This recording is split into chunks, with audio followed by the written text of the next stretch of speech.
Yes, people. It's the Cape and Don show. Why? It's been one of them, I wouldn't say weeks, but one of them weeks. It's been a bit mad, over the last few days. Yes, we got our win and all them kind of things there, but it's, what it is?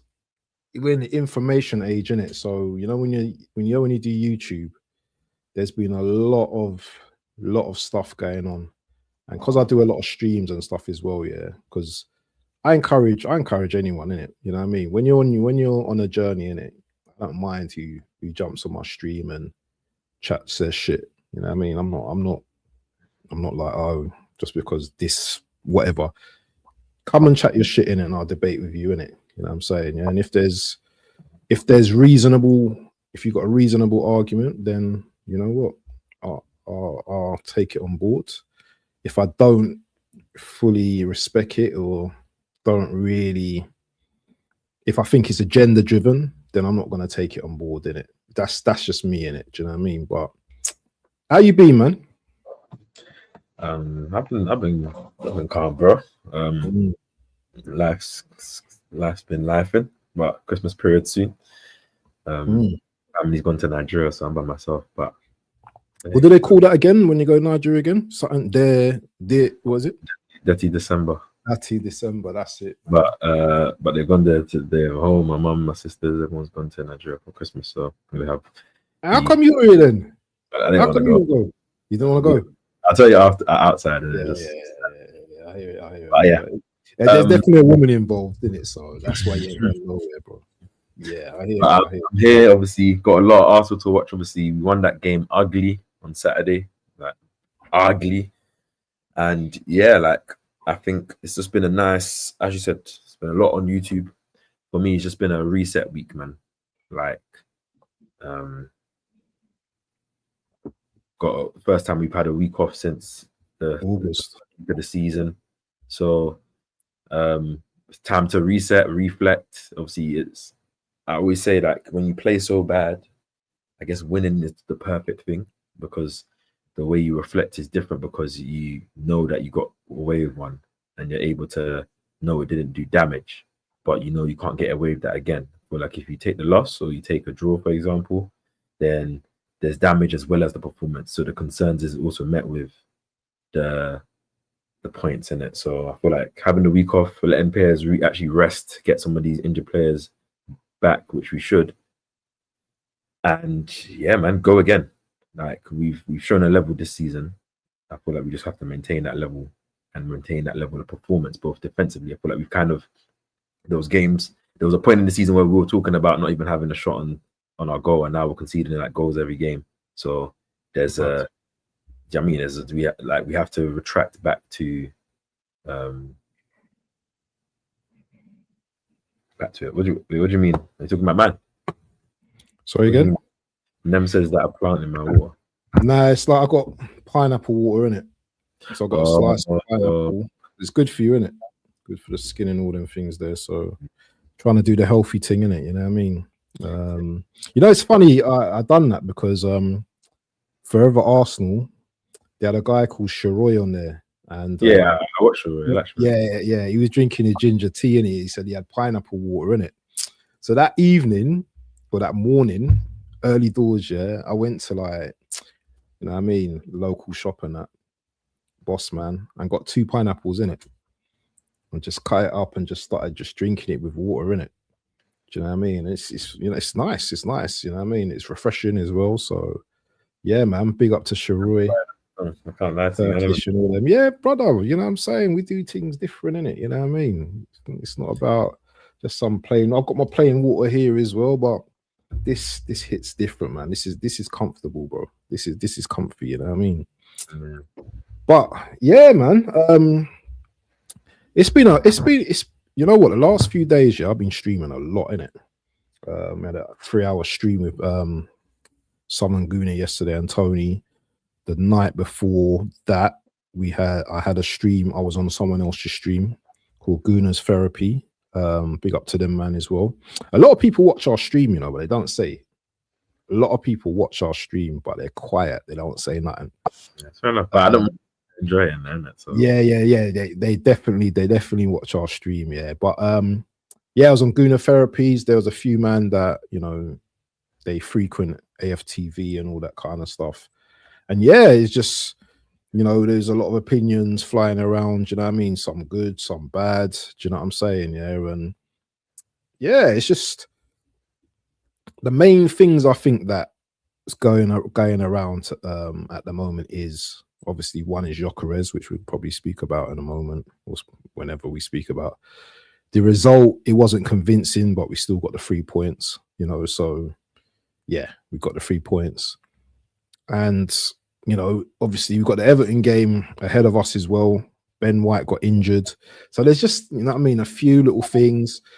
Even today, I was on Sammy's channel, Football Rigs channel, and you know, he spoke about we've got a new deal with a company called Deal, DEEL. Yeah, for the So I didn't know about that as well. So it's all these little things, yeah, that's going on in the background at Arsenal. Do you know what I'm saying? Yeah, that probably we just need to touch on as well. Also, as well, I just saw on Twitter as well, Indicada talking about Yildiz. You know what I mean? Maybe coming to the carpet as well. So there's definitely interest, but I think we would have to get rid of an attacker to bring him in. But first things first, man. Let's just gloss over the game because I don't want to talk too much about the game, yeah, because it is quite disappointing, isn't it? I know we got the points and we showed some mentality towards the end of the game, yeah. But another thing with you, man, yeah, not just you particular, yeah. The group chat gets quiet, bro. It's getting too quiet for me, man. I'm like, what's going on with everyone? No one don't want to talk no more. Everyone's just comfy in their ends. Don't want to talk no more. Man set up a group for all of us, man, to eat. All of us, man, to sit at the table. Reason. Do you know what I mean? If I close that group tomorrow, yeah, everyone's just gonna feel like lonely, bro. It's gonna feel like a lonely thing, bro. You know what I mean? We built this community, man. We need to bring it up again. Lose together, win together, draw together. We should be together no matter what. Divisive opinions. Don't like my opinion. I don't like your opinion. It's cool. We're Arsenal fans. And that's a problem for me with the Arsenal fan base. It's that we're so like unified fan base, even if we have different opinions. So ununified, bro. It's crazy, bro. You know what I mean? I apologize for the group. I'm just bad. I think I said this to you mentally. I'm bad with group chats, and obviously, when certain type of conversation I have in the group chats, I don't like. There's like because when I'm in life, in it, like if I'm going through, I don't want to. Intelligent guy though, Cape. So I know you can. Like, obviously, this week especially, I've been busy in it, like especially after work. That's why I haven't even done no streams. I haven't done nothing, no recording, no Arsenal content. But it's been with life. It's like you don't. If I had a long day, I come into the group chat with vigorous energy in it. But yeah, that as well. Shout out BBK, obviously. Shout out them. Big up to BBK. I think, do you know what it is? Yeah, it's funny because you said obviously you've been streaming. I haven't been streaming. I haven't been recording. I've kind of taken a step back. Not a step back. Hammers, isn't it? More just like a detox because it's like, do you know what I mean? It's been the first week that we haven't had a game midweek where we're up and down streaming, reactions, previews, watch-alongs, previews. So it's like, especially where it's happened, where we've had such a bad result. Yeah, obviously, I was pissed. I don't obviously. It wasn't a bad result though. No, my bad. Sorry. Bad performance. Or uninspiring performance. I don't think like we was terrible. I don't think it was like nonsense. I just think it was we've established a level this season that I think that was way below our level, and having to get a last minute winner. Obviously, the own goal was going in. Obviously, it was just annoying. But I think where like we've only had one of those performances this season, in terms of just that bad on both sides, in terms of just the defending, the mindset, just the quality of all, the inspiration, the risk taking, the pace of moving the ball. Obviously, other players, showing quality. I think it's like, okay, I'm so happy we won that game, because last season we definitely draw or lose that game 100%, and maybe even the season before. And I think I've just put in perspective, like, okay, cool, we've got out of there 3 points. We have a week to rest.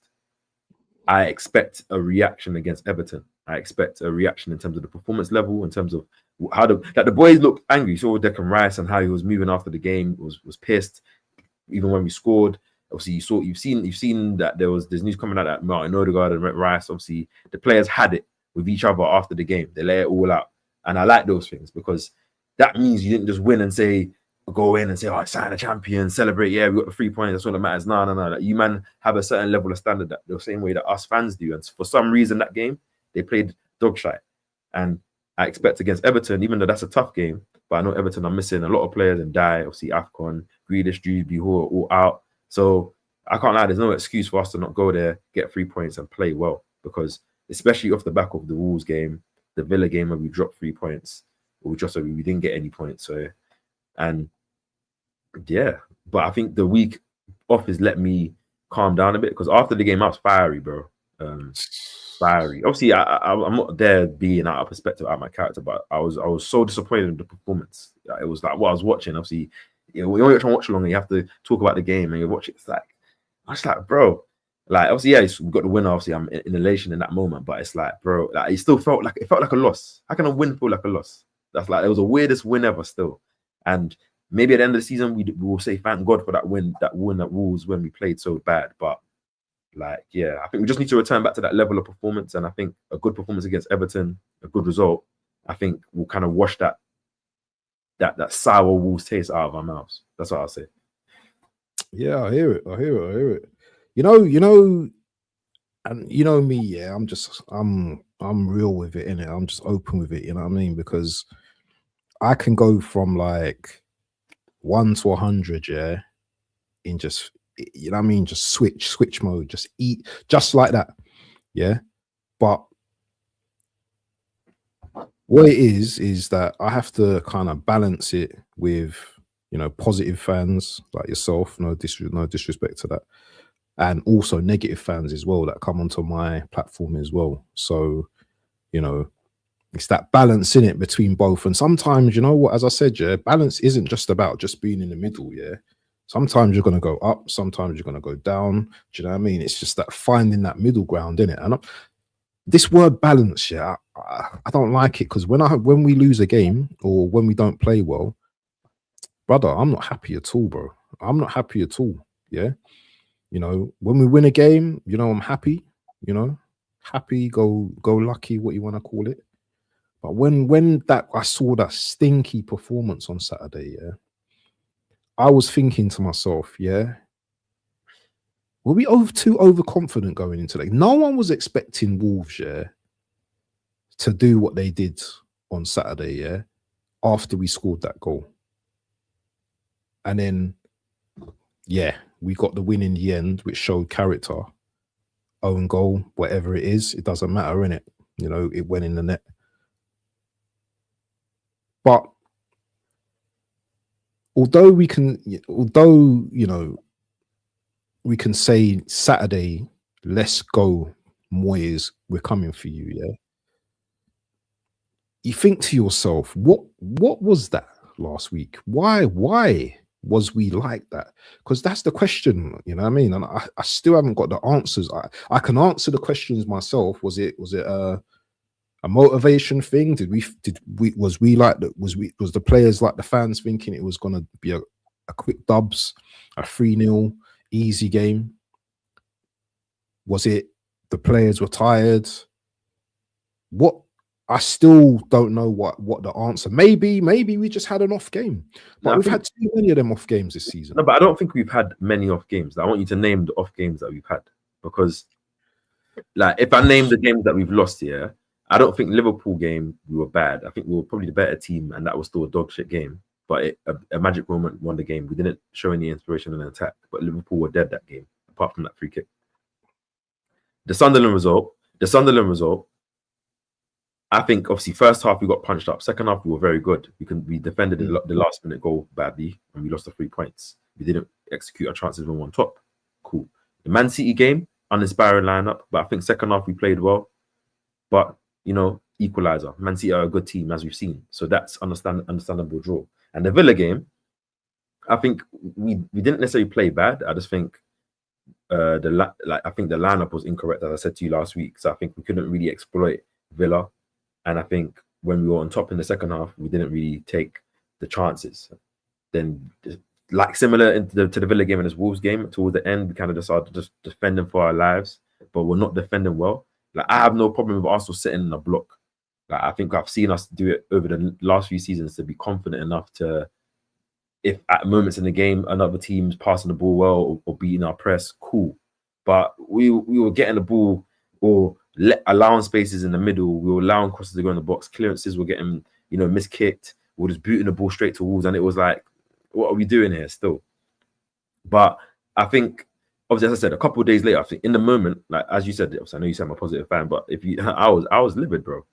I was actually livid. I know. And end of the day, obviously, right after the game, you're always gonna have a reaction. But I think a couple of days afterwards, obviously, that's what I said, because we won.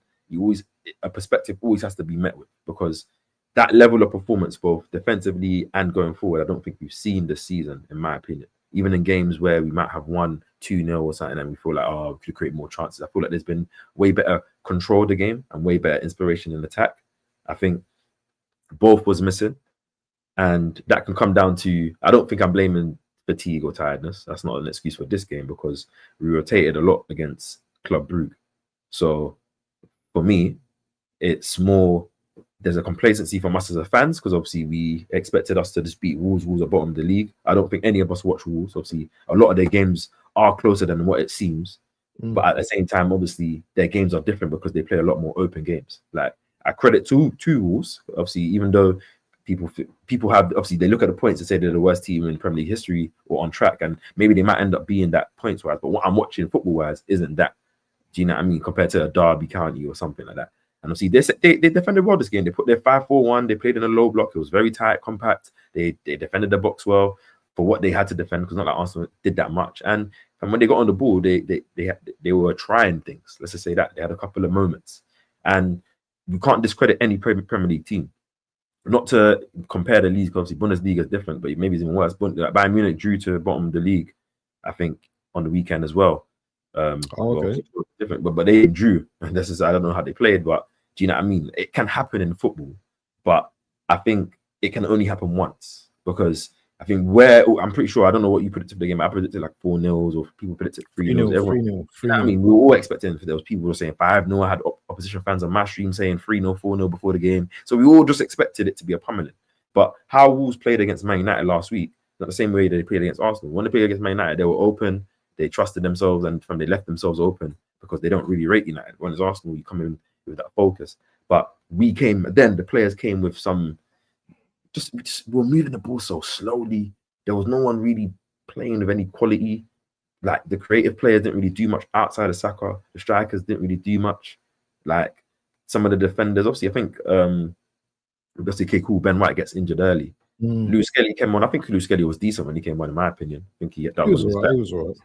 Obviously, but I think Cappy and Saliba, they're all calm, but it was just like Arsenal just looked uninspired, because we didn't really create any chances like that. Obviously, a couple of chances for Rice in the second half. Obviously, we got the two goals from some moments from Saka, but it wasn't good enough. But that performance it has to be a one-off. Like, when I say, because we won, it's more you will live with it if then in the next game and the next game and the next game, the performance level raises, goes back to what we expect, and we're getting the 3 points. Then you kind of look at it like a blip. We won't know if it's a blip unless against Everton we start seeing the similar things, or similar lack of quality, similar lack of urgency. Then it's a question of like, what's going on? Because you guys started the season, you're looking like the best team in Europe, best team in England, playing like that in both sides of the box, and all of a sudden, of course, there's been injuries and stuff, but that shouldn't change the concentration defensive wise and the quality in attack. So that's what I'm expecting, and I'm hoping a week's break does that, where I think the players got 2 days off, they got to rest. I'm pretty sure a lot of players that are in the red zone got to recover. Obviously, your Salibas and your Trossards get another week, and you can kind of start a very strong team against Everton. Yeah, Everton. Like, obviously, that's just what I see in it. Like, and I think that's what champions or champions elect have to do, especially where the team that you're going up against is in City, with their deficiencies. Obviously, not the same City, but they're in form right now, and yes, playing well in form in terms of winning games, scoring goals. Isn't it? They play some of the best attacking football, anyways. But yeah, so you got to make sure that you just keep it on. And sorry, go on. No, go on. Yeah. You know, I'll tell you something. Yeah, I was a little bit disappointed not to see Madueke get any minutes against Wolves, because you know he scored a beautiful brace. We done a watch along, didn't we? Together, innit? We done a watch along, innit? And I was like, come on, man, let's see Madueke at least. You know what I mean? For like whatever, a half or something like that. I was a little bit disappointed. I would have even played. I know you're gonna laugh at me, but I would have played Norgard centre back again. I would have done it. What, brother? It's Wolves, bro. No, I know, but that's what I'm saying. But look at with what you're saying. Look at how the game went. Like, we played a strong team, and the team still struggled. I'm not saying that if Norgard and Noni is there, it doesn't do anything. I'm not saying Noni shall come on. I'm just saying, I think where Saka was the best. That was a very good game from Saka. In my opinion. Saka was good. Like, and he's like, even in the last moment, he still has that quality last minute to put. Because Noni might have excited us more, but his final ball might not have been what Saka's was. Like, he put some very, very good deliveries into the box, both from corners and from just 1v1 beating his man and doing what he needs to do. But Trossard came on. I think Trossard was positive when he came on. I think he was showed a lot of more creativity than what Martinelli was showing from the left. And I think it was just one of those games. Like, if Saka was playing badly, or Saka wasn't playing as greatly as he was in the game, and everyone else was playing bad, and maybe Saka comes off in that game, 70 minutes. But where Saka's the only player playing well in the attack, or playing at that level that he should be playing at, I think you can't really take him off there. He put on Trossard, and Trossard, I think Trossard this season, his creativity from the left has been very, very good. Playing some incisive passes, some dangerous crosses, which I'm enjoying. Yeah. I'm enjoying much, but yeah.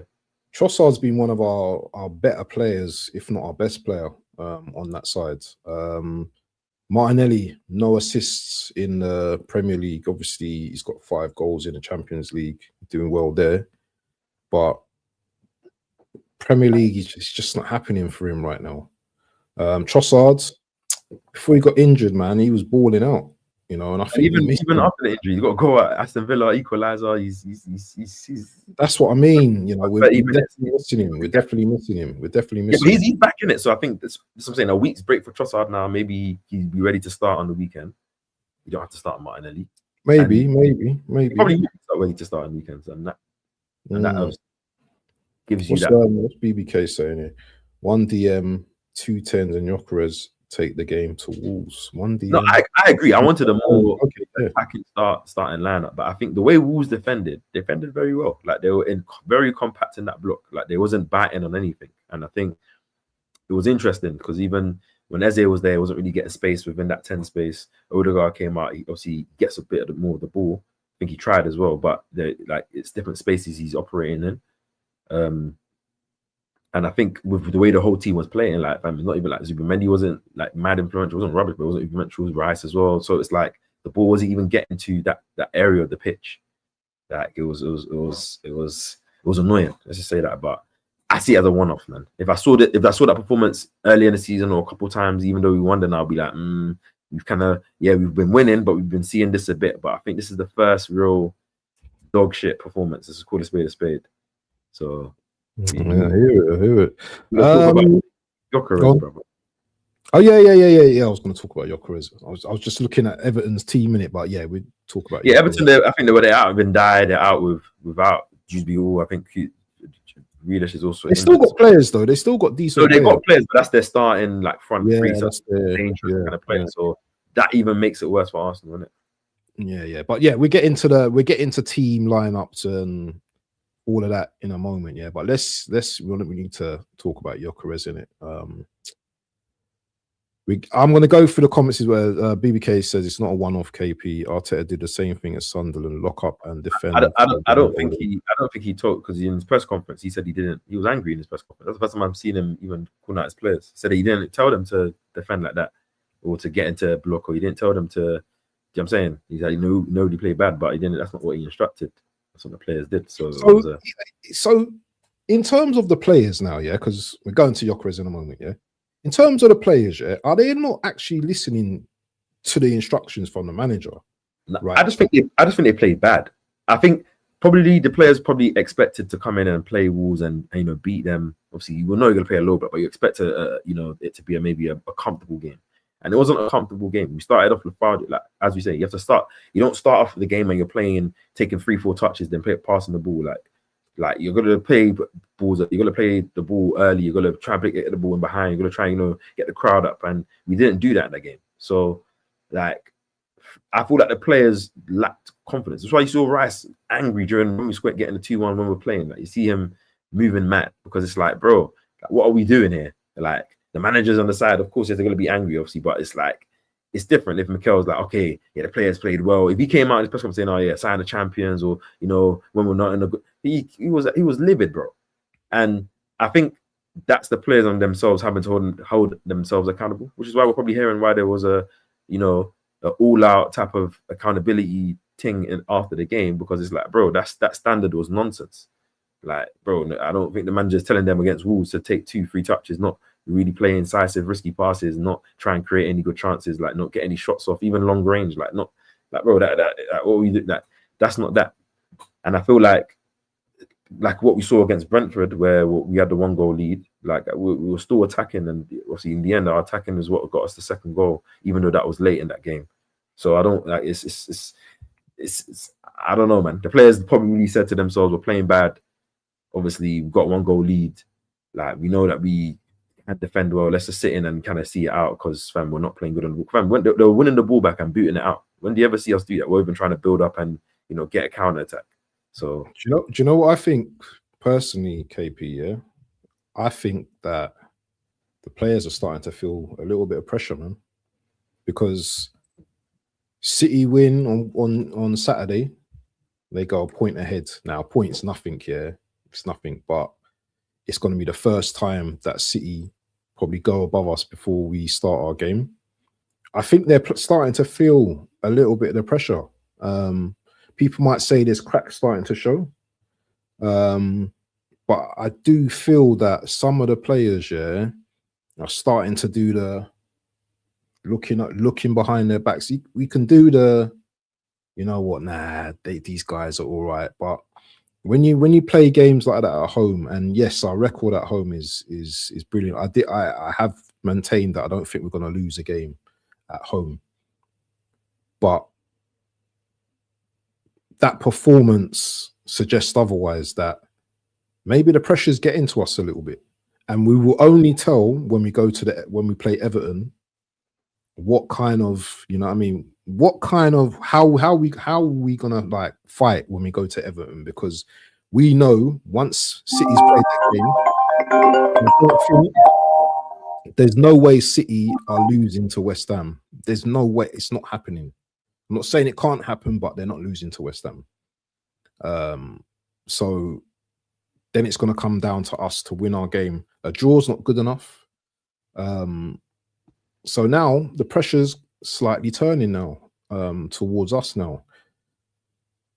Let's talk about Gyökeres for a moment, because I think there's always pressure though. Like I agree. I think they feel pressure. I'm not saying that I just agree with what you're saying, but I'm saying from the beginning of the season, the pressure is that we need to win the title, bro. Like it doesn't matter whether you're 1 point behind or you're 2 points behind or you're 10 points in front, whatever it is, end of the season, you need to lift that trophy. And I think, like, I don't know if it was pressure because we played before City. City had a tough game on paper away at Palace. Obviously, not saying they were going to win the game, but we played before them, and obviously, yeah, we won. But it's like, do you know what I mean? Like, I don't see it as that. In my opinion, from that game, I see it as a quality Like, just I feel like I don't know, man. Like the collective played bad beyond the level. This is why you could see, in terms of even the way the fans was after the game, even the way the players were after the game. It wasn't like they were running around celebrating like, oh, we got 3 points. Like, everyone as a collective, as a club, felt disappointed. Do you know what I mean? So I think, yeah, this week City play above, play before us, so they can obviously go above us, you know, for a few hours if we don't win or draw. But what's this? You man aren't ready to win the league on goal difference. What rubbish are you talking, boy 10, man? This guy talks rubbish consistently, bro. I don't know. I think he's what's saying the goal difference saying right now? Man City is a bit above us. I don't know if it's like a vastly above. Isn't it 8? Isn't it 8, 4, 5, 8, something like that? No, isn't it goal difference mad? I don't know. But I don't think the players are under pressure. I think there's a quality control. I think it will be different if we celebrated that and we got out of it and said, yeah, do you know what? We didn't play well, but we got they've got 8 goals. We've got 30 and they've got 38 goals right now. They've got 8 goals more. Yeah, that's fine. 8 goals. That's a lot of goals, bro. Yeah, that's fine. There was a point where our goal difference was way more than theirs, isn't it? Like these things chop and change, especially if you do drop points, isn't it? But I'm out into, obviously, before we move on to Gokras, I'm just saying. You have the stomach for it, bro. I got more stomach than you, my bro. Yeah, I got the stomach. You talk a lot of talk, boy 10, yeah. But at the end of the day, have you? Have you seen us win leagues? Yeah. Have you seen us go to Anfield 89? Yeah. And win the league against the best team in the world? No, you haven't. You don't even know them players, bro. So allow it in my chat, please, yeah. Because all you ever do is chat shit. And I'm going to call you out for it because all you're just doing is chatting shit constantly in my chat, bro. I'm not having it today. I'm not having it today, bro. Yeah. Don't let me cuss you out in the stream today, bro, because I'm not having it. Big up to Gary in the building, yeah. But let's talk about Gyökeres. Let's jump on Gyökeres because this guy thinks that, oh, we're just gonna win the title. We're gonna win a quadruple. Yeah, we're gonna do it easy. We've never done that before. We've never done a double. I'm sorry, we've done a double. We've never done a treble. Yeah, but just like that. No, but you know what he's saying? We're gonna win a quadruple. What kind of? Do you know what he's saying, Abs? Though, because I understand what he's saying. Like he's very optimistic, and I'm optimistic as well. I thought you was boy 10, you know, but True say he's typing now in the thing now. No. I'm saying he's very optimistic in it, but I'm saying there's nothing wrong with that. But I agree with realistic. I agree with what he's saying. Where I think for me, after the game, one day, even after the game, I understand the head loss. I think a couple of days after the game, because are we winning the quad? Are we winning the quad, bro? We could do. I'm not gonna say we are, but we could do. We're competing in all competitions right now, so you can't write off. But I'm not gonna say that. Oh, bro, every clip, yeah, is getting. Listen, bro, end of the season, bro. Yeah. Oh my God. Yeah. This is food for me, bro. Yeah, that's fine. But I'm saying we could do it. It can't write us off. But I'm not saying we're gonna go into. Listen, bro. Yeah. Listen. What I was saying, I could go and flip in. Get a private jet to bloody Hawaii, bro. But it's not happening, bro. It's not happening. But what I'm saying to you is you can't shoot a man down if that's what he believes. Like in the same way, men that are negative that saying we're not going to win anything this year. No, it's delusion. No, but I'm saying in the same manner that there's man that will say we're not winning anything this year because I don't rate the manager or I don't rate the players and and there's man like you or me or BBK that might believe that we can.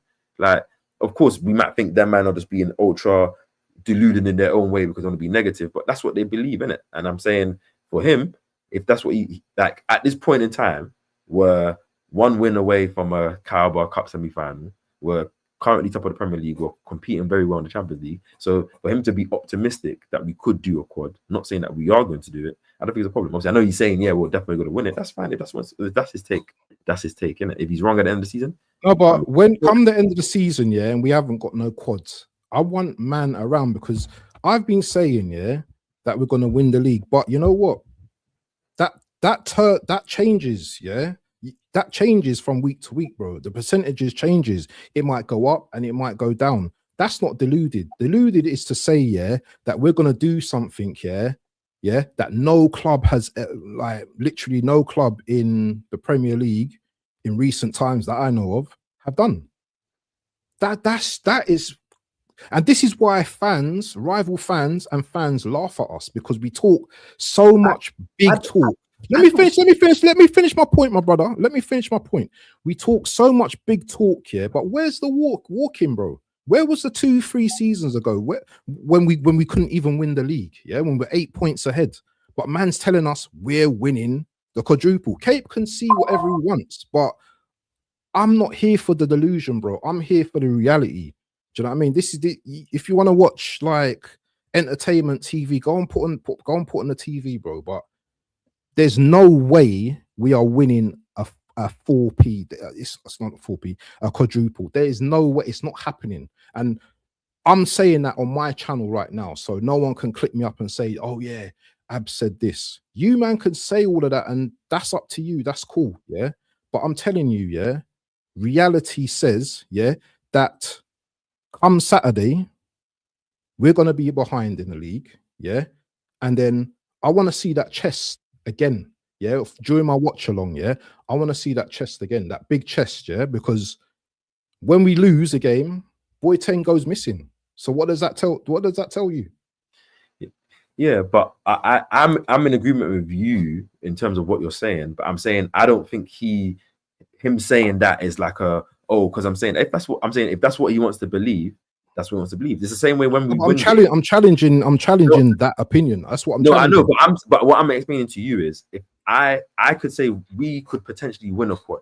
I won't ever say we're gonna win a quad. No, and I agree with all these things in it, but I'm saying I could say we could win a quad this season. I don't expect us to do that because that's a difference. Obviously, I know that's not what he's saying, but at the end of the day, he's optimistic from what he's seeing. He's not just saying it like blindly. He's not a United fan that are not potentially can't win a quad, or Liverpool who are playing bad this season. Do you know what I mean? At the same time, yeah, people might say be realistic or not realistic, but bro, whether you're the most realistic fan, you're the most optimistic fan, you're the most pessimistic fan, bro, we're all fans. None of us are right or wrong. None of us can tell the future, innit? So whether you want to believe in and believe or not believe in, it's your choice, innit? We want to talk about when we win games, our chat is less. When we win games comfortably, our chat is less active than when we draw games or lose games, which is understandable because there's always more discourse when you lose games. But there's less guys there's guys that don't even speak, that don't even have an opinion, they don't really say much, and they don't really want to hear it when there's praise for the manager or something, and vice versa. When it's time to grow the manager, our chat is active. Like it's no different to if a man makes a take. Like for me, if I said we're gonna win X, Y, and Z, and we don't do it, I can take the licks, bro. Like, I don't really care two shits about what anyone says about my opinion or not. Like I'm gonna say my opinion anyways. Like if you don't agree, you don't agree. If you agree, you agree. That's cool.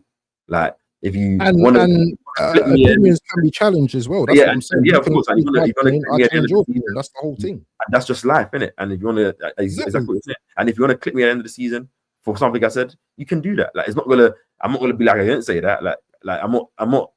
What's it called? I'm not a psychic, innit? So, bro, end of the day, it's the same way AFC always says if you win the league or Champions League, he still wants the manager sacked. Some people say that's mad, but that's his opinion. That's cool. I might disagree with it. Like, but do you know what I mean? Everyone has their opinion, innit? That's what I'm saying. And I'm not saying you're not saying everyone has an opinion. I'm just like, if someone is super negative for whatever reason they are, and someone is super, super positive for whatever reason they are, that's just them. I feel like there's a lot of people like the same way he's saying he's clipping you because you said we're not going to do it. I don't really care about that. I'm not going to come to you at the end of the. If we win a quad, yeah. In the same breath, I would, you know what, come out and say, you know what, didn't see that's what I'm saying. Isn't it? Like if we win a quad, I'm not going to come to you, bro, and be like, oh, remember that shit. Because I don't care whether you said you don't think we are or we do. If we win, I'm pretty sure you're going to be flipping gassed for ages. Do you know what I mean? We're not going to be talking about takes that we said months ago. That's why I say a lot of people say that. But anyways, now that we're talking in this chat, everyone hit the like button. Smash. Everyone's having opinions on my opinion. Yeah, I'll challenge each and everyone's opinion. I want you to have the same opinion, but I just think some of your opinions are deluded. But the only reason I'm more positive, the only thing I'll challenge you on what you said is that I don't think fans banter us because our fans are positive. I think fans banter us because our fans are negative. And No, I'll tell you, let me land. Let me land. Let me I'm land. not having that. I'm not having No, that. Let let me land. Landon in our land. I don't. You don't have to agree with me. I'm saying let me land in it, Yeah, and land on the land. it'll probably cover what you're gonna say. But cool, because like I've spoken to a lot of man, innit? Man will say, okay, cool. You man get one injury. You man miss out on one side, and you man don't sign someone so early. You man play bad. You man don't score enough goals. You man don't have bare chances. You man da da da da da da. Do you know what I mean? And react the way we react, which is always so fiercely in it. And then when we do go giddy, they like when we do get over gas, or when we're winning, or when we're points clear in the league and we're saying this and that, yeah, man are so ready to clip us because they're like, yeah, but every single fan base glaze it. Tell me one fan base that is of a team that's actually good that don't glaze their players. I'm not hearing. Well, City can get City. Oh no, I'm telling you in worldwide football, a team, a Bayern Munich, a Real Madrid, Inter Milan right now, whoever. Tell me a PSG. Show me one fan that's but you see all these teams that you're mentioning, yeah. They win trophies, bro. Yeah, and that's what it comes down to as well. An Atletico Madrid, a Barcelona. Should I go second in the league? A AC Milan, a Juventus, a Napoli, bro. Tell me one who's not saying that if they believe their players are performing well, that they don't think that. No one is saying that everyone has to be like that. But bro, I've seen fans of Man United say certain players are better. That's football. If we're not doing that here, then what the hell are we talking about, man? Like, let's stop that, man. Like, bro, that's football discourse. My player is this and that, and you got that from that player. That's just life. So let's miss me with that BS, please. Respectfully, fam. Yeah.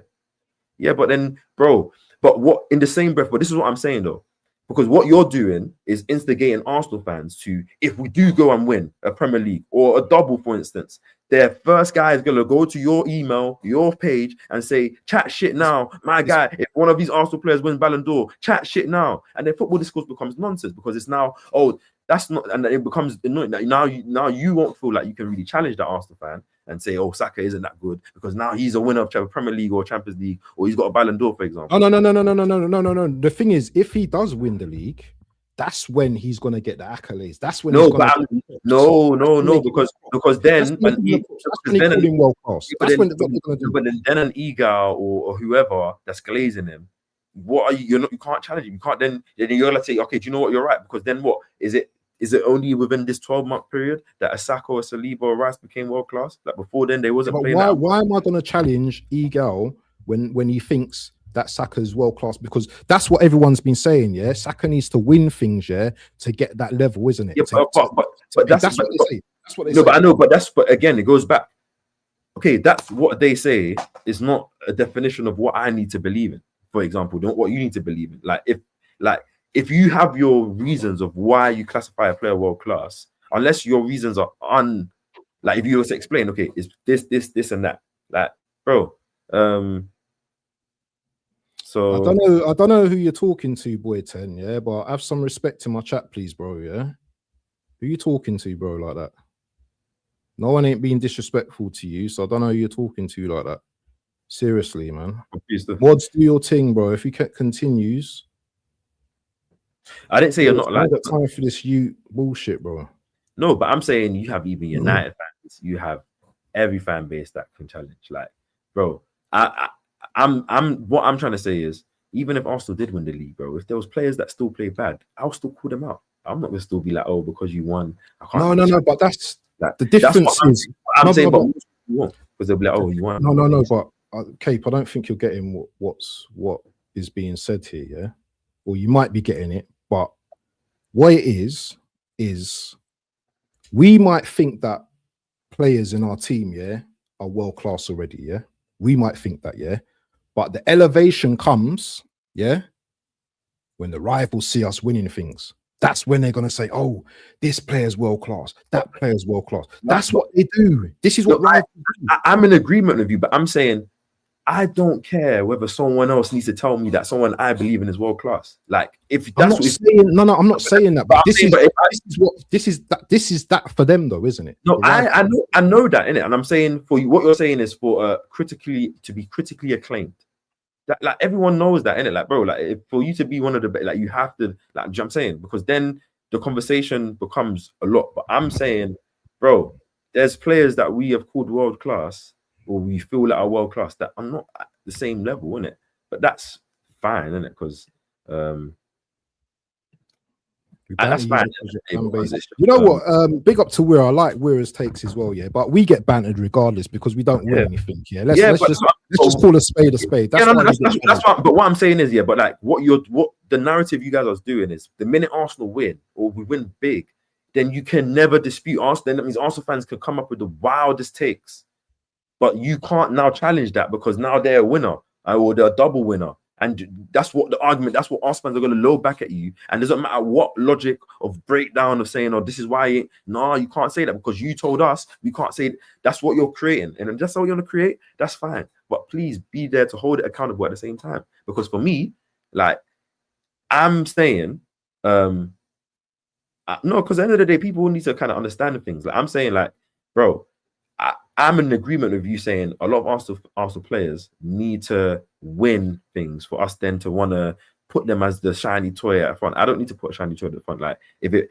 like, for example, yeah, I always say this the same example, and I'm not exaggerating. Like, I didn't like you can watch a Messi or you can watch or whoever, even say Lamine right now. Yeah, you can watch, but he's one. You can watch one player and know that this player.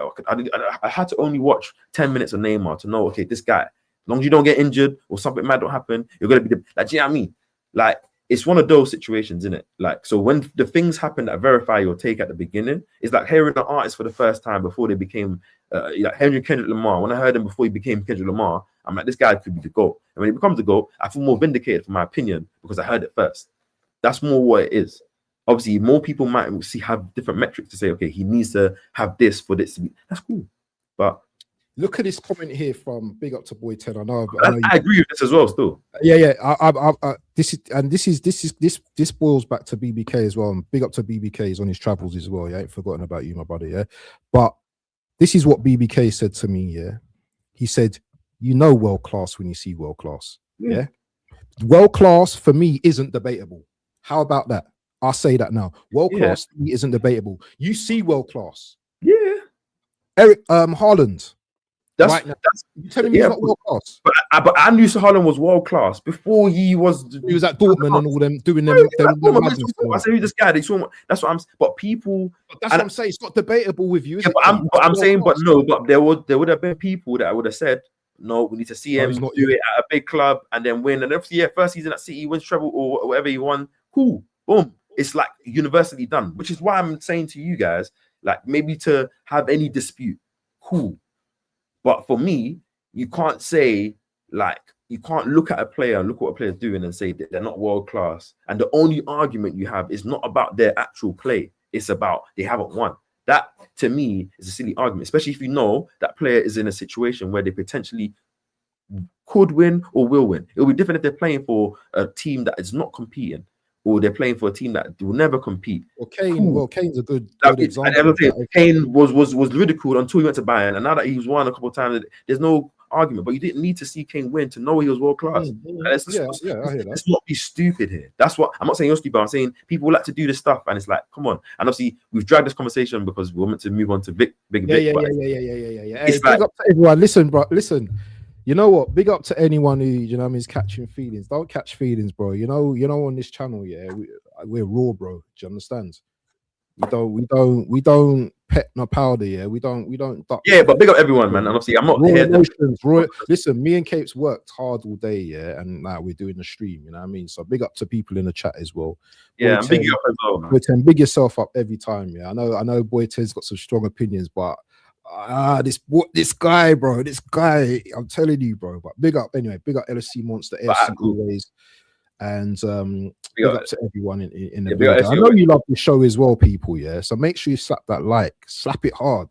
Pause. Hit the subscribe button as well, man. Big up to BBK. But anyway, I hate hearing about Saka. You know, anyway, let's talk about Gyökeres because Saka's. Currently, we're going to get to that. This is going to be a little bit of a long show today, bro. Because all the interruptions and that.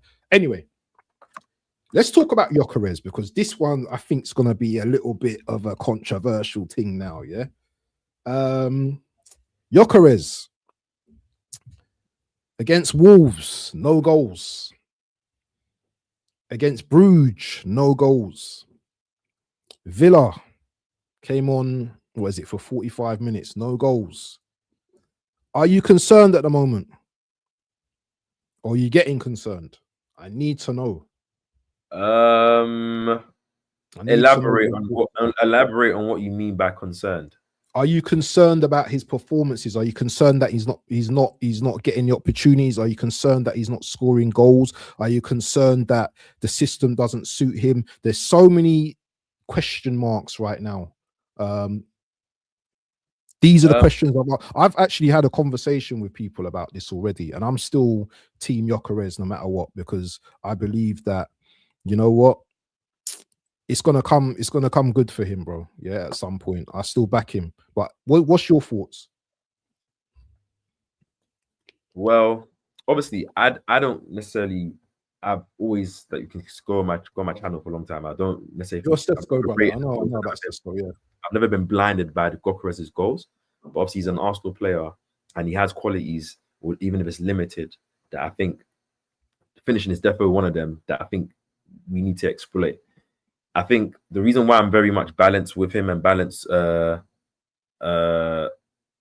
him is because with his situation, obviously he's come in no preseason, come straight in. They have no other striker that's allowed him to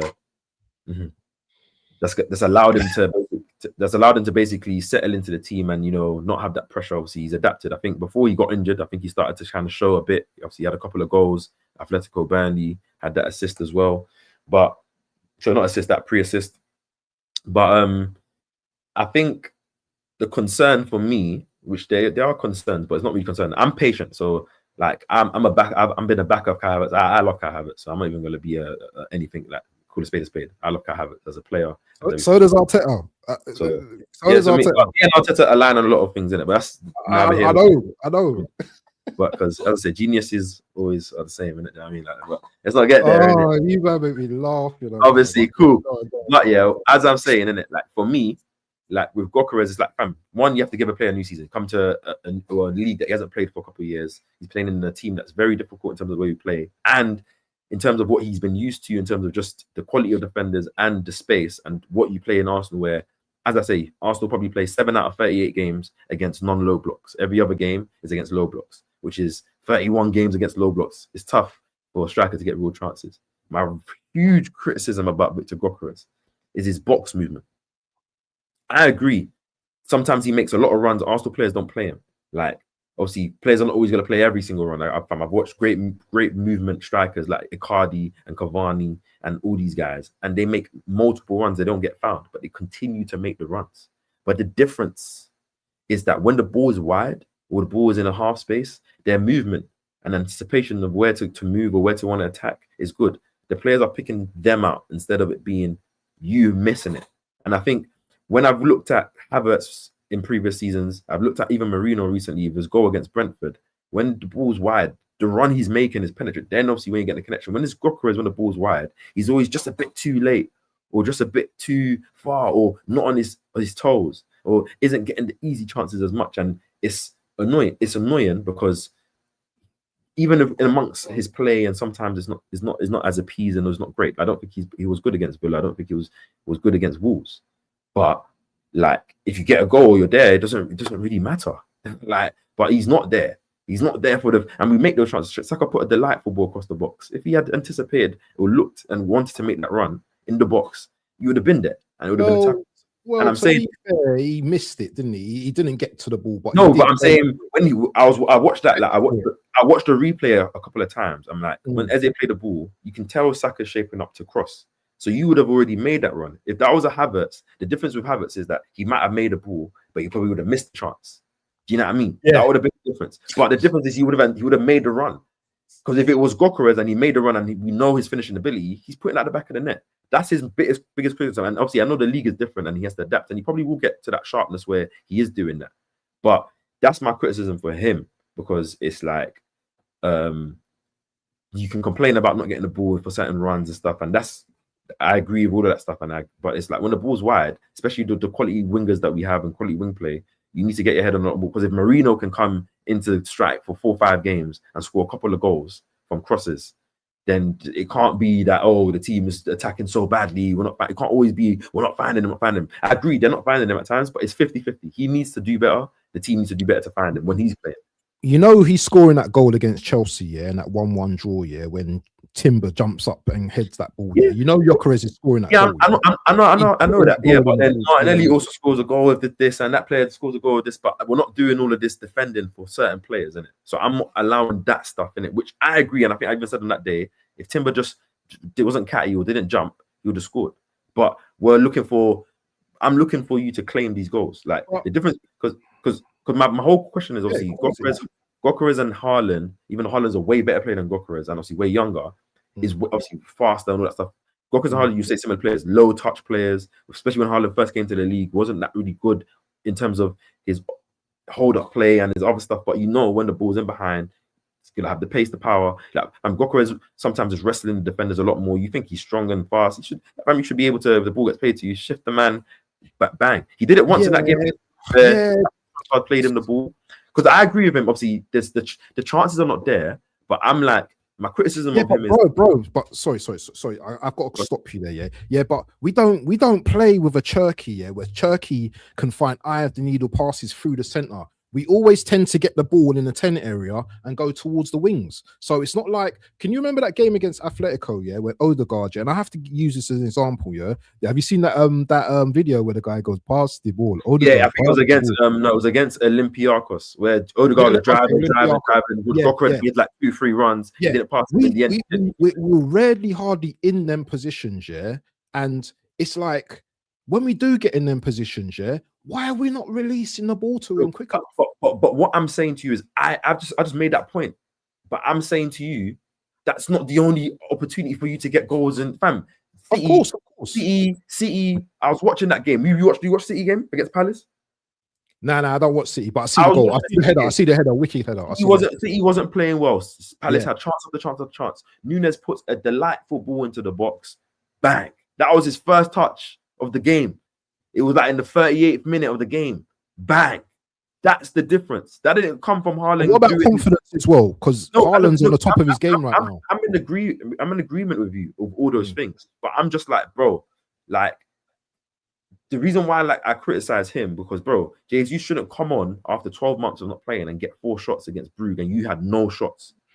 Marino can't play strike and get a couple of that header against Brentford was a bad boy header. Marino can finish as well. No, but it's not just the finish though, because it's the run. Ben White gets wide, he runs in front of the defender, and that makes Ben White picks him up. Because no one picks up Marino. Marino's one of them guys that don't get picked up. What I'm saying to you, and maybe I'll do it for you, and I'm not an agenda person, because I just said to you and all that. No, that's cool. I'm open to my opening statement was backing the guy, because a lot of guys have bashed the guy. I already said I don't rate him as much, but I think he has a lot of qualities that we're not using. But my criticism of him is box movement, because if you move better in the box, you'll get a lot more shots, a lot more chances, and I trust your finishing that you will score a lot more goals. Because of course, in an open game where there's a lot more space, like even Burnley game, fam, he's gonna do his thing, and hopefully he does his thing. And obviously, confidence is a thing. If he scores a goal on the weekend against Everton, hopefully a good goal, maybe that gets his juices flowing. Pause. But for me, it's the box movement, because if you, like, for example, see it like BBK, we see it like we'll do the NBA term. You take a couple of free pointers, you're missing, maybe drive to the rim, maybe you get and one, or you get a foul. You see a couple of free throws go in, gives you your flows back, then maybe you get that chance. I'm saying that's what I'm saying. I didn't say Jesus' box movement is elite, but Jesus is a different player. So Jesus can fashion his own chance. He can drift out to the left. He can go past 1-2 players and cut in and shoot. The shot will probably be lack of any power, and it'll probably just roll to the keeper, as we see many a time. But that's his power. But the problem with Jesus, sorry to cut you. The problem with Jesus is, that he can't play enough games. Do you know what I'm saying? So, as technically and as good as Jesus is, you have to wrap your. But that's what I'm saying. But that's why I'm saying the fact that Havertz is back very, I think in a week or two. Gyökeres is fit. Jesus is all fit. The reason why I've given Gyökeres a lot of cut him slack is because he's coming to a new team with the high pressure and expectation of this season, and obviously a lot of. And I'm being honest with you, and I know for a fact in it, and maybe some people can disagree with me. Nobody was watching Sporting Lisbon games for the last 2 seasons, game after game. Nobody here can say that. Maybe you watched a couple games in champs, maybe you watched a couple of big games, but none of you, man, were watching Gyökeres game after game to know how he really played. And yes, we all watched the comps, we all watched the analysis, we did the analysis and that stuff. Maybe some people did it more than often, but none of you, man, watched him like that. So the ones that were said he was the next coming because they saw the 50 goals and that, like, you've got to understand and hold when obviously people were, even at the time, and I was one of the ones that was saying you have to be wary. I don't think he's going to do that. You have to be all that stuff. Because of if he scores a hat trick on against Everton on Saturday, then people are going to be bigging up. No, but that's football, and I'll big him up as well, innit? And I will hope that's. But then for me, the difference between what we want, because a guy that gets 50 goals, is if he scores a hat trick on Saturday, which I would love, and hopefully he's a good hat trick, then bro, midweek against Palace, if you play, or when you play against Brighton, I think that's the next game. Yeah, Brighton, and expect another goal, maybe a brace. I'm saying I expect a little run of goals where you now are confident, you're trumping a bit and you're getting some shots. Yes, I expect the team to follow suit by finding you chances, but that's where it is. I think the saving grace for him now is that now that we have the strikers back and we know Mikel likes these players, Jesus, Havertz, I think it gives him that opportunity to get rotated out. There might be certain games that suits more of a Havertz or Jesus, or he can play as a 2, or there's the competition now. So if he's not playing well, he's out of the team. So I think that now adds him. I'm glad you said that, because no one's hearing that. Me or him? No, what you just said about playing as a 2. No one has said that. Yeah, I've been saying this. Give him someone else. Yeah, I think because if he plays with one of those false, if he plays one of those false 9, Jesus, and have they drop in. But I think that's one of those things that you see maybe in game second half, or in maybe a game where we expect to win and stuff, innit? Just to go based on what is it Rira 619 just said. Obviously, shout you out, bro. The one of the is it the hey, where is elite in this chat? You know, listen, where is getting the man of the match? What he said, obviously for me, like, this is how I see it, innit? Havertz and Jesus offer so much to the team, as we know. You can fizz the ball to them in their feet, they hold it up well, they can link up well, they can receive it in the air, they can turn. Obviously, Havertz and Jesus to a different extent in terms of how their styles are. But do you know what I mean? Havertz, you know, his movement is very, very good. His hold-up ability is very, very good. He can drop into places, he can play different positions. Maybe you don't like his style and that, but we know he offers that. Same thing with Jesus, with the Samba style. He can rotate left and right with the left winger. He can drop in, he can play first-time balls, he can do magic stuff in it. Cool. Those things add to the team because that allows us to play quickly and get to the box. What can Gyökeres do? What can Gyökeres give though? What can he do? So that's what I'm saying, innit? So a lot of fans or Gyökeres supporters were given the argument, and I'm in agreement of it, obviously, that his movement and his occupying of the centre backs gives more space to our wingers. There's a reason why, and I said, if you go look at the stat, a lot of the games that Gyökeres has started in, I don't think we've, apart from Liverpool away, I don't think we've lost the game. Like, do you know what I mean? Like, we've won a lot of the games, isn't it? So you have to. That's a factor in itself, innit? Even if he's not scoring. And you know me, bro. I'm a nerd, so I'm not gonna I don't have agenda against nobody. But you have to. I think people have been harsher to Havertz and Jesus more than they are. Not even back yet, though. He's still. No. I'm saying even in his first season when he was playing. Obviously, I know he was giving us dross, but like people were like not hearing what he's given us. You know what it is. So shout out Chris, obviously. My guy. So that's just what it is, isn't it? But I think for me, the main thing now is because obviously, fam, if you looked at this week before Club Brugge, you would have expected, fam, a couple of goals there, fam, playing lower opposition, space. That game had a lot of space as well. What do you think about this comment here from Wira? Do you think Odegaard is giving us 200 bags a week? Now, I think where he hasn't started every game, I think he's playing very well. I think people have been very, very critical of Odegaard because what is he supposed to do? Like, I think he's played very well this season. I think he's created chances. Really? I think people have looked at it with agenda. One assist. One was it? How many assists? One assist. What I'm saying, I'm not one of these guys that I don't talk football and come with a stat as my first argument because the same people are saying Saka has been dead this season because Saka has 1 assist in the Prem. or 2 assists. I don't know what the stat is. Like, let's miss me with that nonsense, because No, but it's not nonsense, bro. It's an important metric. No, but hear me out.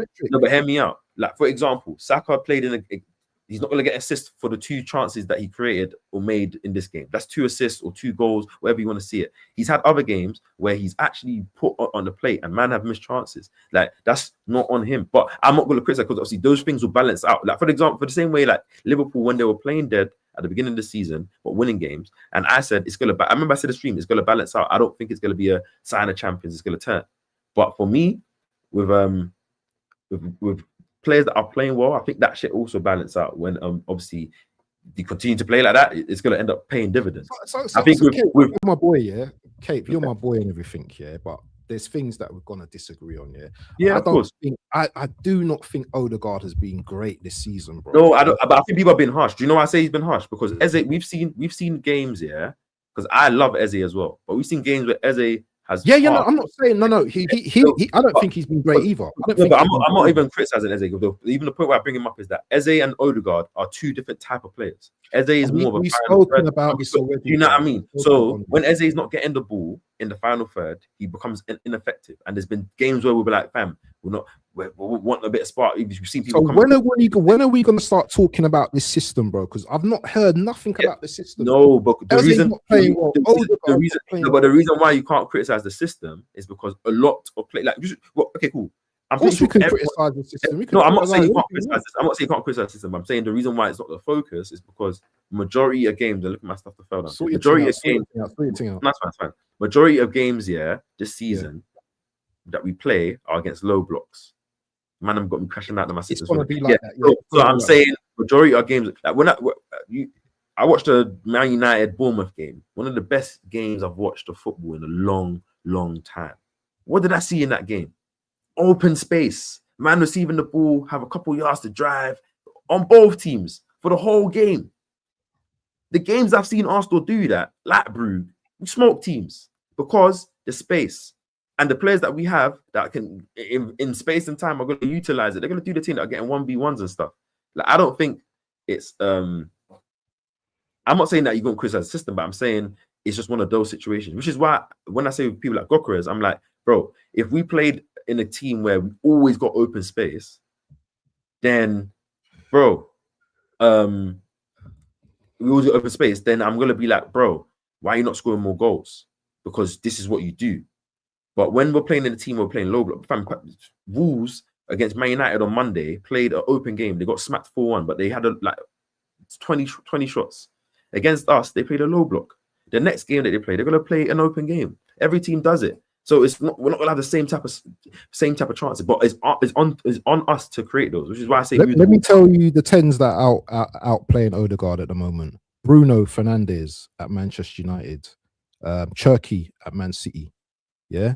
Who's the other one? I can't think of another one at the moment. Yeah, I know. And I agree. Players, yeah. These players. Go on. I don't see Odegaard as a 10, and I don't think you do. I don't think anyone does, innit? And I know you play a 10. Yeah, I agree with you, but I'm saying, the reason why we all wanted a creative player in the summer is because we knew Odegaard wasn't a 10. That's not his game. He's a very good player. He's more of a deeper player. I've compared him to Bernardo Silva, to a Tielemans, to all those kind of guys, like to a Modric. I'm not comparing him some style, but I'm telling him the type of midfielder. Like, their game is not predicated and judged on the assists. They should get goals, they should get assists, but it's more how they influence the game. When Odegaard comes onto the pitch, we have a lot more touches, a lot more territorial control. Maybe we don't penetrate pause the same way we might do if you had an Eze in there, but you have a bit more control of the ball. And in games where, for example, Aston Villa, where we were devoid of control, when Odegaard came onto the pitch, or when Odegaard was there, it gives you that. And I'm saying, like, yes, he hasn't got the goals or assists this season when he's played. Obviously, he has also missed a lot of time out, which is also fair. But I think and the thing is, with Eze, just like Gyökeres, he's gonna get time, because at Palace, he played different to Arsenal. Arsenal, he's got a different set of metrics that he has to play. It's completely different playing at Arsenal compared to Palace. Yeah, do you know what I'm saying? Yeah, there's no hard expectations at Palace. Yeah, you don't Arsenal, the pressure's on him. The pressure's on him, and Odegaard already knows about this pressure. Yeah, and Odegaard has played in that position because if you can say Odegaard is maybe a better 8, and I agree with that to an extent. But 2022-23, I believe, my man scored 15 goals, and but that was an anomaly, and that's what I'm saying. Anomaly? Like, no, but I'm saying the reason why I'm saying this because I've been watching Odegaard for years. Like, if you watch the player, then you know that wasn't. That's what he is. Do you know what I mean? That's just what happened in that season. Like, he's never been a high shot. Teams don't play low blocks in Europe. That's why we're so. That's why and that's the truth, innit? Whenever we've played, I've said this many a time. I said last season was one of our dead seasons, but we had games where we wiped man 7-2, 5-0, 5-2, all this stuff. Because when teams opened up, they got. Do you know what I mean? For us this season, when it's happened, we've put teams to bed, and when it don't happen, we. Yeah, that was classical. Still, I can't lie to you. That is classical cape and done. One of those moments. Hey, that's epic, bro. That's epic. The blue background even looks good, to be honest with you. Yeah, no, it's hard. Yeah, it's hard. What I'm saying is, like, I think people have been harsh on Odegaard this season because I think I've watched him this season play differently. Like last season, Odegaard didn't play no forward passes. He wasn't shooting. He was just like, but I've seen them this season actually do these things. I'm not saying that he's done it with quality, he's amounted to anything, but I've seen more of an intent. And that's even among the type of player he is. I think that's because you have an Eze now that I thought maybe when Odegaard was back that Eze might move out to the left wing, but with Trossard playing so well, they're there competing for the position. Oh yeah, the other 10 was Rodgers as well, by the way. Yeah, so obviously, but Rodgers is this is a whole different player. Rodgers is a wide player that can play in the 10, that can drive and carry the ball. Cherki is a natural 10. Bruno Fernandes is an SS 10. Odegaard is an 8. So his natural play is not like that, innit? Do you know what I mean? But don't you think he picks up the ball too deep at times? No, but the reason why he does that is because the reason why he does that is that, for example, remember that is it the Champions League game that we watched, and I was telling you about the midfield three, and it ended up being vindicated because I was like, it's gonna gel because of how they are. I think depending on he's one of those players that wants to drop in to receive the ball to help Arsenal build up and dominate and assert dominance within the middle of the pitch. The only problem is that sometimes if you don't have a player that drops into that middle space, like a striker that wants to be in that false nine, that gap to receive it when the 10 leaves, then you're devoid. Because Gokras is very much last line, wants to run in behind a lot of the time, innit? So that's just what it is. I'm not saying that doesn't mean if Odegaard gets 1 assist in the season, I'm going to be like, oh my God, he's not a 10. So no. You better get what you need to get, buddy. But I'm saying, I'm not judging him. Like, the way I would judge Eze is I don't care if Eze really gets in. I don't expect Eze to get on the game and drop in and, pop it around. That's not, if you watch Eze at Palace, then that's not the player. That's what I say, that you have to be realistic of what you know.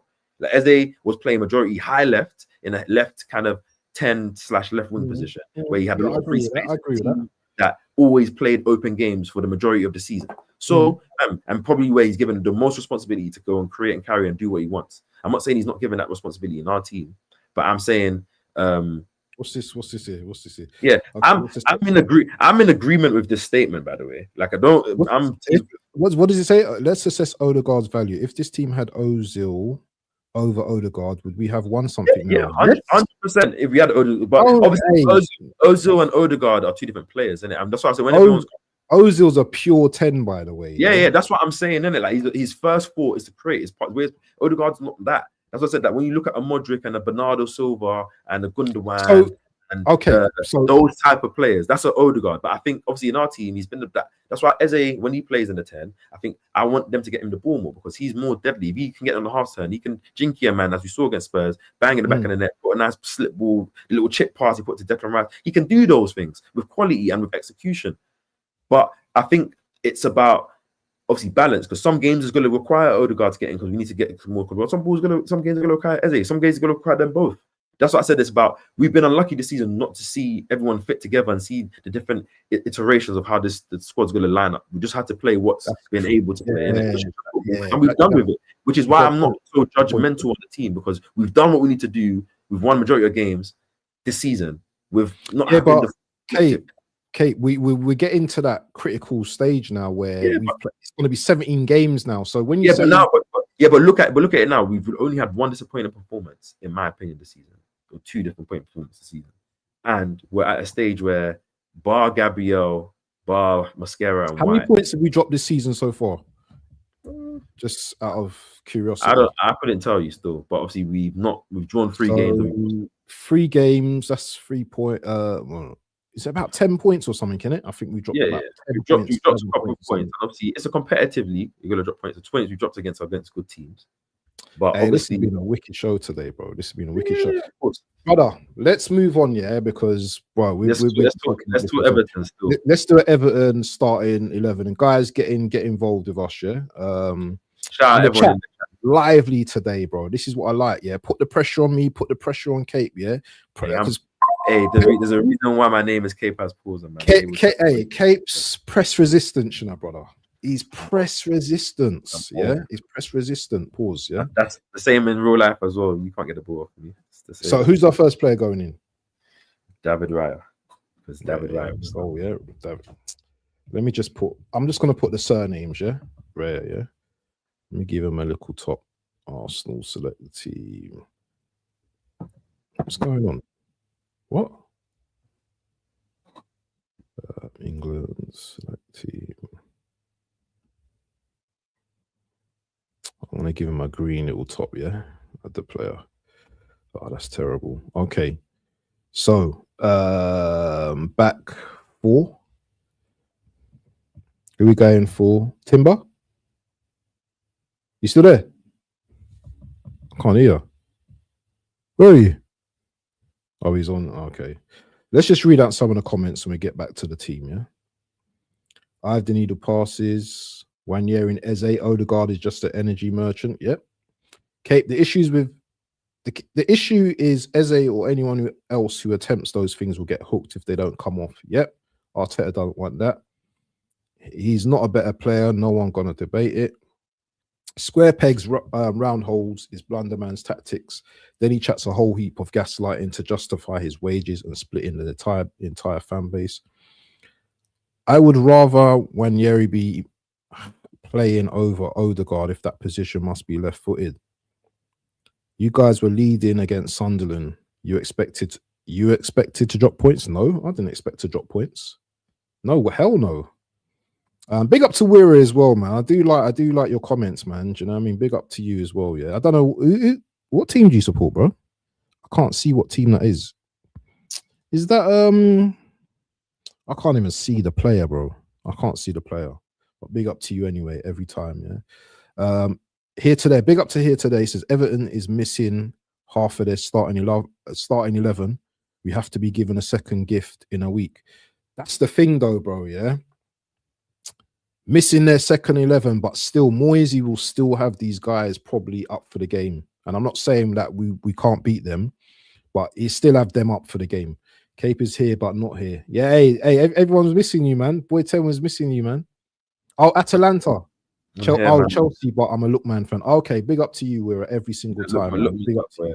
Big up to you. Who's right back, bro? Timber. In the back will be Timber. Saliba. Which kit should we put on them, man? The white or the blue?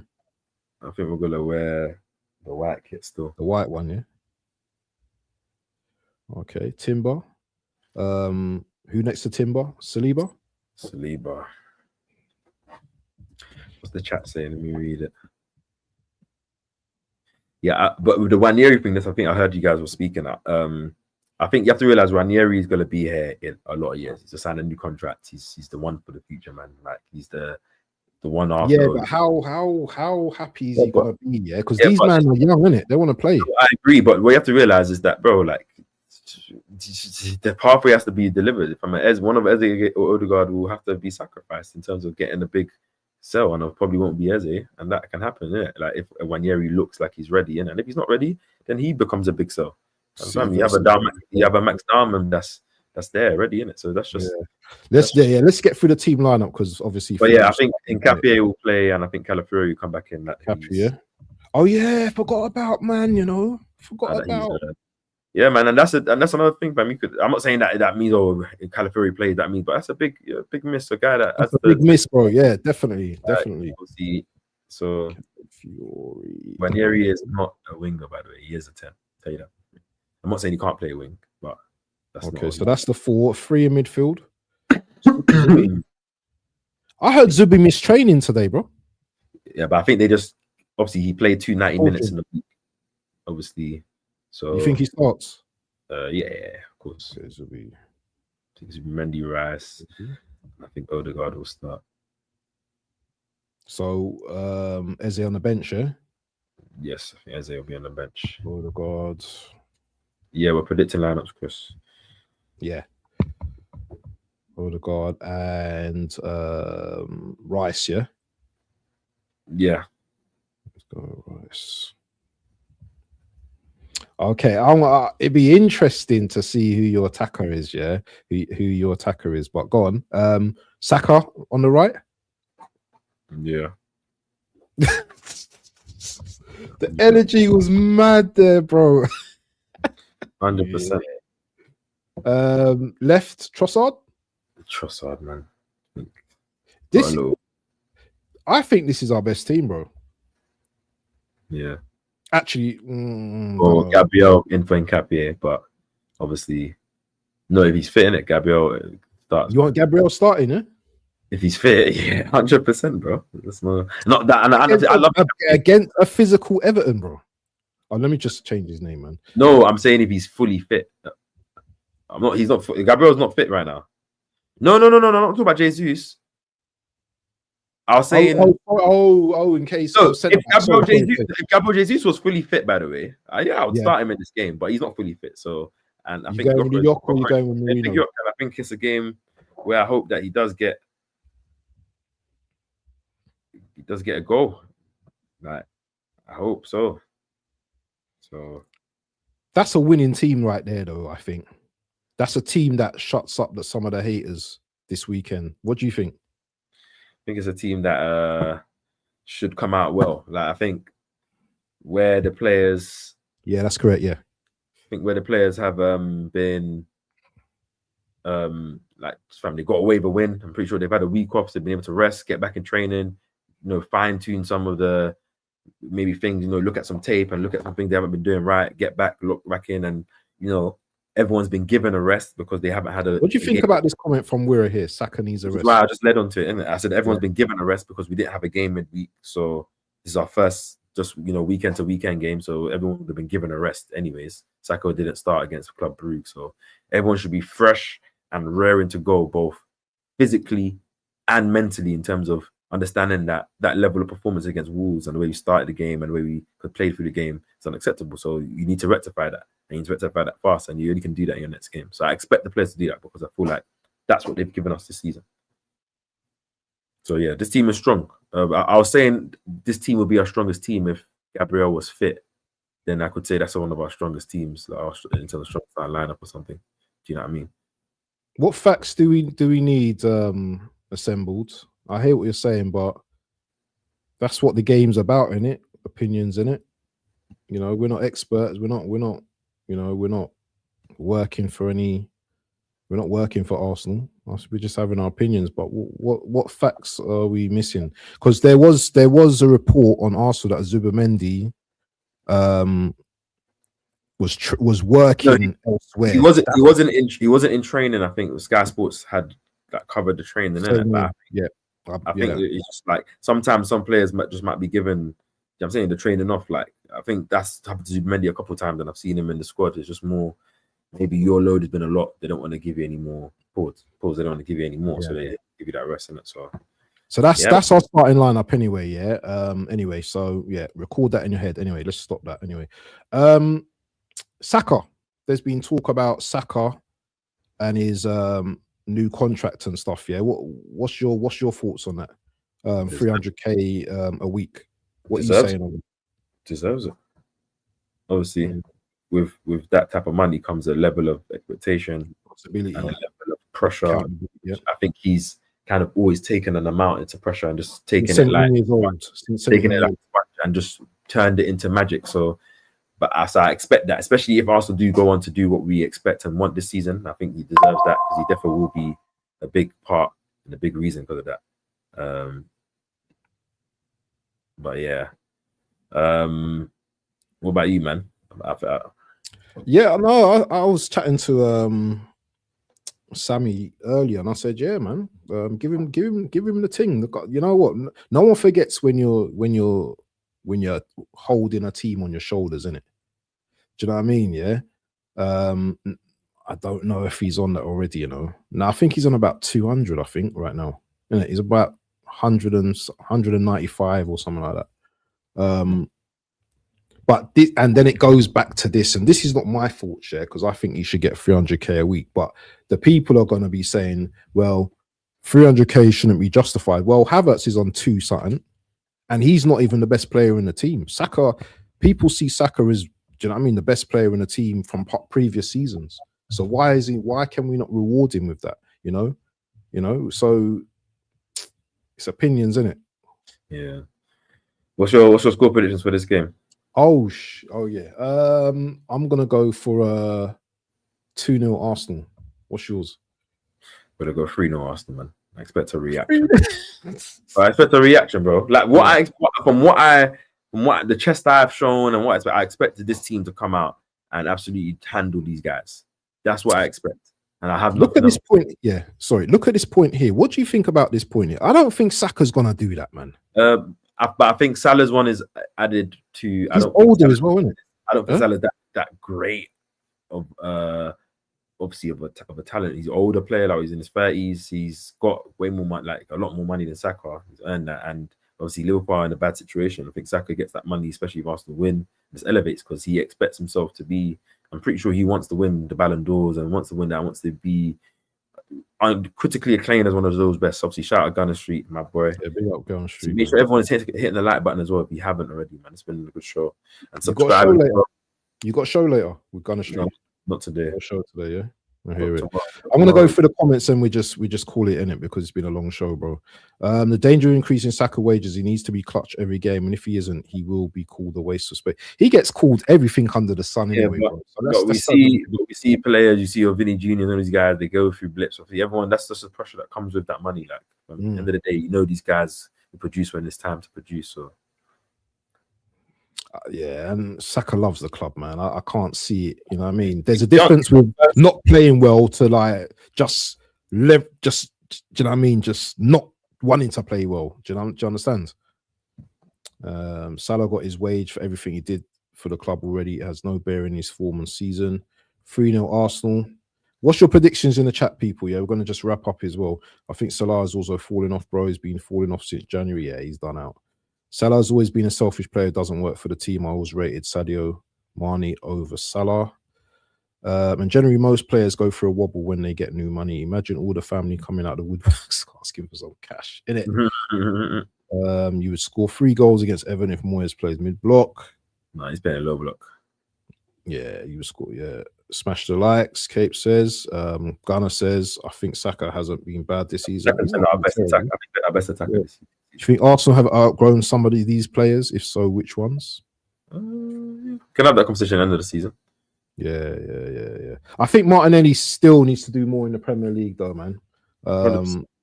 Those assists ain't assisting right now. Had a big moment this season. The danger with Saka is that Arteta played him when he was so obviously hurt so much for the years. He has already lost a bit of pace from a couple years back. Everton 0, Arsenal 2. Yeah, I went with that as well. I see Arteta's second half subs costing you points 2-2. Let's say a goal difference to Arsenal, but with the Wolves' performance, it's unpredictable. You know what? I can't hate on that, Chris. I can't hate on that statement because it does feel like that at times. You know what I mean? It's like I don't want to call it Jekyll and Hyde, but what Arsenal going to turn up? You know, is it going to be a 1/2 thing? Is it going to be 2 halves? I don't know, but I'm confident. There you go, boy 10. I'm confident we're going to put Everton to the sword. And if we don't put them to the sword, then, bro, it's going to be there's going to be conversations. But I'm going to redirect you now, people, yeah? Let's go and see what. Let's see what Mark's saying. Yeah, I'll just redirect you to Mark MUFC. People, anything to say, Kate, before we get out of here? Yeah, man. Let's just get behind the team again. Get confident. One good performance, and I think it wipes away the week. And then, of course, bro. Of course. You know the next stream, man's gonna be. Yeah, man, bro. Good 3-0. Good. That's why I'm saying that the team this season that I had chest, and I still have chest that's gonna win this league, and that most of us had that chest a couple of weeks ago. Should believe that they're gonna react. Like, who's your man of the match in the chat today, brother? Who's your man of the match in the chat? Man of the match, I'm gonna give it to Wira. Yeah, Wira. Big up your chest. Wira, go subscribe to my channel, man. I need you so much. Yeah. Listen. Let me just bring questions are good. Let me put Cape's channel in the chat. Yeah, I need to set up my stream elements thing where it does it automatically when it puts you on there. So it just does it automatically. Make sure everyone you're hitting the like button though. If you're on the way out, hit the like button. People there you go. Big up to make sure you go and subscribe to Gunner Street as well. Yeah, love for having me. Yeah, every time, Chris. And there's Capers Pauser. Make sure you click on his link because he does some bad boy videos as well. Yeah, it's not just live. He does, you know what I mean, analysis of players and stuff as well. So make sure if you're a nerd and you like all that football stuff, yeah, look, you got another sub, Cape. You got another sub. There you go. Now he's happy now. He's happy, brother. Quick question. AFCON starts next week. Who's your team to win the tournament? Nigeria, brother. There's no question, bro. You got it. There's no other. Let's see. Question, man. Nigeria or Ivory Coast? What about you? Who do you think is gonna win? I think it's either Nigeria or Ivory Coast. Those are the two teams that I'm supporting, bro. And Uganda, if you can do something for me, please do something for me. But anyway, oh God, man, you lot don't want us to go. Who do you see scoring the 3 goals, by the way? Oh, for me, Saka, Gyökeres, Trossard. Gyökeres hat trick, and we are out, people. Peace. Shout you guys out, man. See you next week.